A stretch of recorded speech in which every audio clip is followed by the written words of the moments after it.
first off, I hope everybody had a good holiday. Uh, Getting ready for a great new year. Um, I was all over the place, man. I got a brand new car, 2020, 0 miles on it. Last week on Tuesday, and it's been on about a week and a half ago. And shit, I already got 1,200 miles on it. You know, we were everywhere for the holidays, visiting everybody. You can hear from my voice, I got a little sore throat. Uh, but it was good to see family.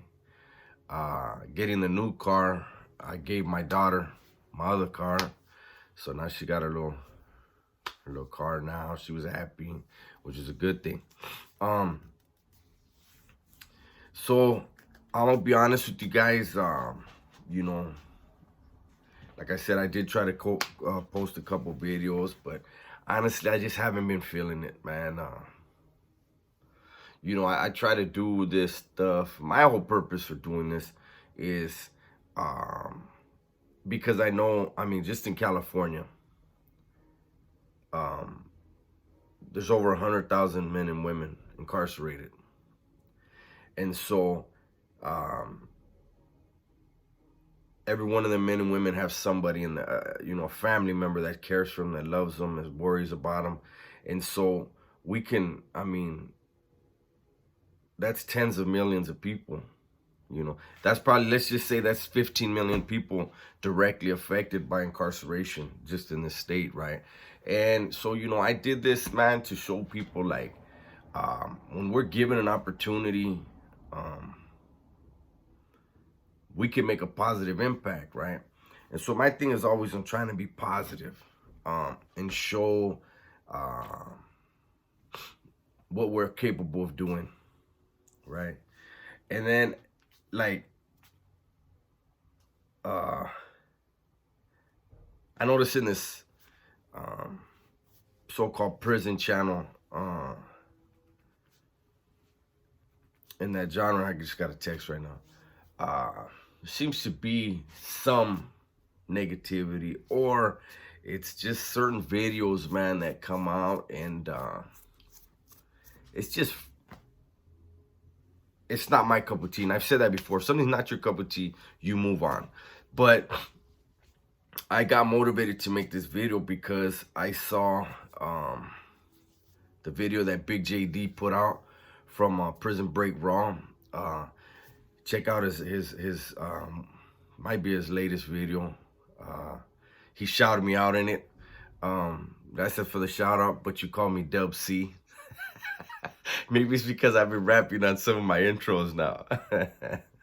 But anyways, I got motivated by what he was talking about. And you guys know I've said it before.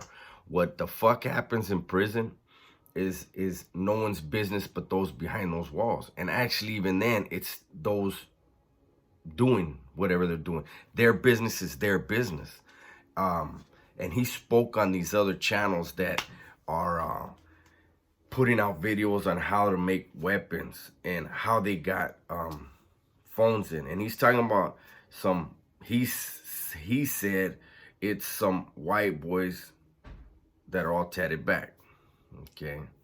So I'm going to go based off of what he said and who he's talking about. I'm only going to, nobody who calls himself a convict should ever be exposing that shit, period. You don't leave that shit and then just shit on everybody. You know what I mean? But I'm going to stick to California. And we all know who he was speaking about in California, who can't stop saying names and can't stop making videos about shit that that's just not right. Okay. First thing on that, because I want to make sure that people understand, it's not when he says it's the white boy with a bunch of tattoos. To me, the first thing that's clear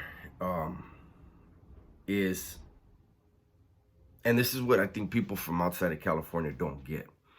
You can put Joey from Free from Frederick's Grove. Look at Joey. Look at the way he speaks, the humbleness and the respect in which he speaks when he mentions stuff. And you hear it, it's coming from his heart, and he's really got, his intentions are good. But if you put Joey next to this other tattooed white guy, it's obvious which one of the two have been around some serious shit behind the walls and some serious fucking people. Because if you've been around anybody serious, you've been around serious situations and places that are fucking really, really dangerous, you shut this fucking thing.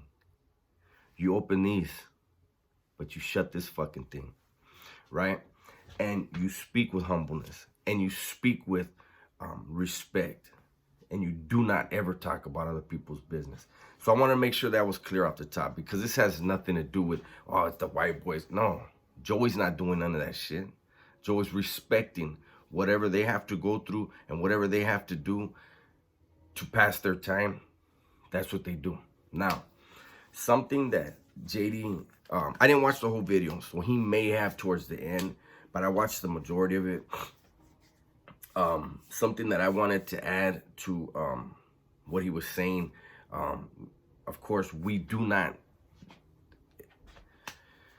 people's fascination with prison should not hurt you. Our channel should not hurt people behind the walls to satisfy people's satisfaction. You know, that's just, it doesn't make sense. I mean, it makes sense to that person that's doing it because he's making so much fucking money. But karma's a bitch, man. You know, you keep fucking people over, that energy will come back around. And I'm not talking about an individual human being. I'm just talking about karma itself, man. You can't prosper off of other people's pain, and you can't create misery in people's lives and think that that's not going to come back to you sooner or later. Okay, but something that should be pointed out. Now, I'm going to use a name. It's going to be a fictitious name. I'm not going to say a city or nothing, so we know it's a fictitious thing just to make a point. So, imagine there's a dude named Shadow, right? Okay. Shadow's a lifer. He's been down 20, maybe more than 20 years, right? And he's got his kids and his family that are still around. They're at the end of the rope with him. They're tired of him going to the shoe. They're tired of him asking for money because he's got a habit. You know, they're tired. They just can't afford to do the things that they've done for all these years, man. And they're at the end with him. So let's say the reason why they're still holding on is because over the last year and a half, he hasn't asked for no money. He hasn't asked for no packages. He hasn't asked them to put money on the phone. He's been writing consistently. He's been telling them how much he loves them and how much he doesn't want to lose them, especially his kids, right? And whether anything he's saying is true or not, whether he's still on the yard blasting dudes or doing dope or whatever, that's his business. His relationship with his family, that whole thing is his business and their business, right? So, like I said, let's say for the last year and a half, he's been writing those letters, man, and he's been knowing where his family is mentally with him. You know, he's been trying to hold on to him, man. And then here I come, big mouth. And I say, oh, man, you know, I was in this prison with this guy, Shadow, from this city. And, man, I remember like a year ago, man, he stabbed the fuck out of some dude and they had to take him out on a helicopter. It was the most gruesome shit I ever saw. Now, this is YouTube. You say his nickname, you say the prison, and you say the city or the neighborhood. This is the shit these big mouth motherfuckers be doing. And imagine his family or his kids see that. You just destroyed that. They're gone. You know? You just made him a liar to the people that mean the most to him in his life. His business in there is his fucking business. Your business out here is whatever the fuck your business is, but it's no longer prison, you know? That's just one of the things I wanted to point out, man. People don't know what other people are going through with their families. They don't know what's going on in their relationships. They don't know what they have to tell their families. So why in the fuck do you come out here and you put out these videos and you talk about these dudes? You're glorifying them. I mean, come on, man. What man glorifies another man like that anyways, man? Like I've said before, no matter what, man, I try to find a positivity in every one of these channels, man, because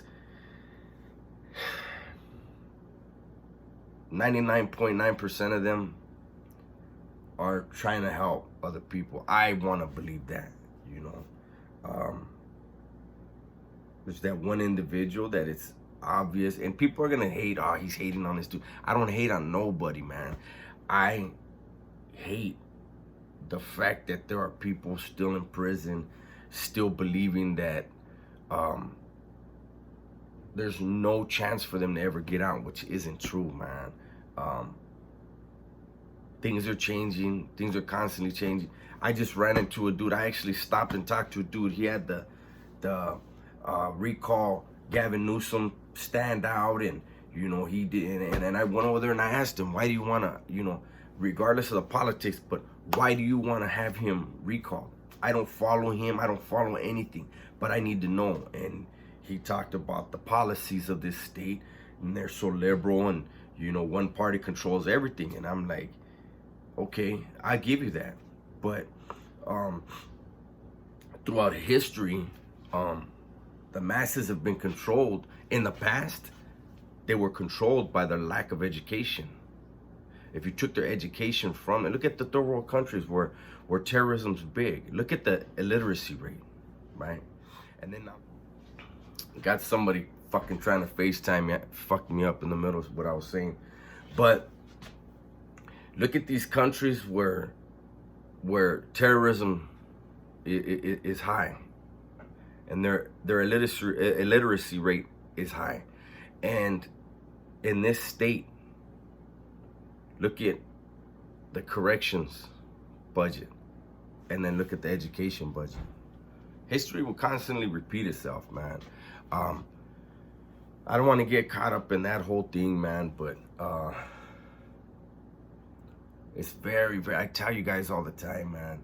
You know, like I told that dude, if we could just bring our education system back up to the top where it was in California, and teach our children to not just regurgitate what their mom and dad tell them, or their aunt and uncle, but to actually study and read and learn on their own. I think that is so much more powerful than me telling my daughter or my grandkids how to think. Because the way we've been thinking and the way we've been living, look at how many complaints we have in our life. I think we need more free thinkers, man. And I don't mean free thinkers like these fucking hippies and hugging trees and shit. But if that's what they become, that's what they become. But I think it's important that we let our kids and our future generations draw their own conclusions. And we take a step back from telling them their political ideologies and what they should be. We have an obligation to mold our children into strong, independent men and women. But there are certain things that we don't know, and we shouldn't pass on the things that we don't know. If anything, we should emphasize education and let them learn the things, you know. So anyways, I'm gone, man, because you guys know me, I'll ramble. Hopefully YouTube's gonna let me post this video, and if so, I want to wish everyone a happy new year, a safe new year, a prosperous new year, and always make sure that the people that you love know that you love them, man. With that, I'm out.